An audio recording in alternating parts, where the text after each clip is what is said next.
আগামী ৩ থেকে ৪ কার্যদিবসের মধ্যে গণভোট আইন করা হবে। এছাড়া শেখ হাসিনাকে ফেরাতে আন্তর্জাতিক আদালতে যাওয়ার কথা ভাবছে সরকার। একথা জানিয়েছেন আইন উপদেষ্টা আসিফ নজরুল। ফরেন সার্ভিস একাডেমিতে সংবাদ সম্মেলনে তিনি আরও জানান, এখন থেকে আইন মন্ত্রণালয় নয়, নিম্ন আদালতের বিচারকদের নিয়ন্ত্রণ করবে সুপ্রিম কোর্ট। আর এই লক্ষ্যে সুপ্রিম কোর্ট সচিবালয় অধ্যাদেশের চূড়ান্ত অনুমোদন দেওয়া হয় উপদেষ্টা পরিষদের বৈঠকে।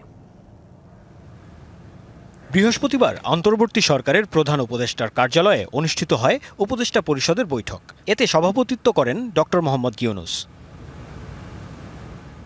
বৈঠকে সুপ্রিম কোর্ট সচিবালয় অধ্যাদেশ 2025 এর চূড়ান্ত অনুমোদন দেওয়া হয়।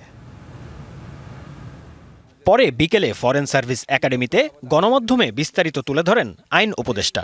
পলিটিক্যাল পার্টি অনেক আশ্বাস দিয়েছেন, অনেক কিছু বলেছেন। তিনি জানান, এখন থেকে নিম্ন আদালতের বিচারকদের নিয়ন্ত্রণ করবে সুপ্রিম কোর্ট। নিম্ন আদালতের বিচারকদের পদায়ন, বদলি, পদোন্নতি, শৃঙ্খলাজনিত বিষয়াদি, ছুটি সংক্রান্ত বিষয়াদি, এমনকি নিম্ন আদালতের বিচারকদের নিয়োগ কর্মের শর্তাবলী নির্ধারণ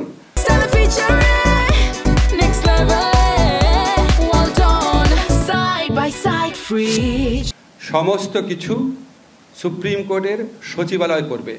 আইন মন্ত্রণালয় যেটা করতো এটা সম্পূর্ণভাবে সুপ্রিম কোর্টের সচিবালয়ের হাতে চলে যাবে। এ সময় শিগগিরই গণভোট আইন করার কথা জানান আইন উপদেষ্টা।